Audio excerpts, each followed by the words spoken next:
মুমিন মসজিদও আল্লাহর বান্দা, মুমিন ঘরও আল্লাহর বান্দা, বাজারও আল্লাহর বান্দা, আদালতের মধ্যেও আল্লাহর বান্দা, সংসদ ভবনও আল্লাহর বান্দা, বঙ্গভবনও আল্লাহর বান্দা, এবং সেনানিবাসের মধ্যেও কি আল্লাহর বান্দা। মুমিন সব জায়গায় আল্লাহর বান্দা, এটা বুঝতে হবে সবাইকে।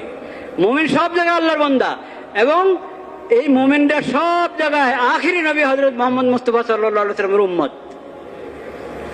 এই জন্য তাদের সংবিধান কথা শুধু একটা, লা ইলাহা ইল্লাল্লাহ মুহাম্মাদুর রাসূলুল্লাহ।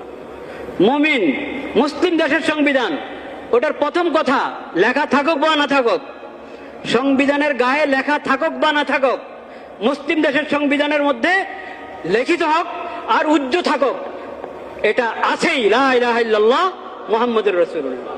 ওখানে এটা থাকবেই যে কোরআন আর সুন্নাহ মূল, ইসলামী শরীয়ত মূল, আর যা লেখা হয়েছে বলা হয়েছে সব ওটার অধীনে।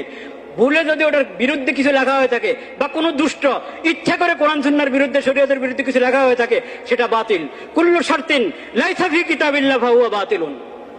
আল্লাহর কিতাবের বিরুদ্ধে, ইসলামী শরীয়তের বিরুদ্ধে যে যা লিখবে, যে যা বলবে, সেটা বাতিল। আমাদের নবী, আখিরি নবী হযরত মুহাম্মদ মুস্তাফা সাল্লাল্লাহু আলাইহি ওয়াসাল্লাম বলে গেছেন। যদি নবী করিম সাল্লাল্লাহু আলাইহি ওয়াসাল্লামের সিরাত থেকে এই শিক্ষা আমরা গ্রহণ না করতে পারি, তাহলে রবিউল আউয়াল মুখও নিবেন না।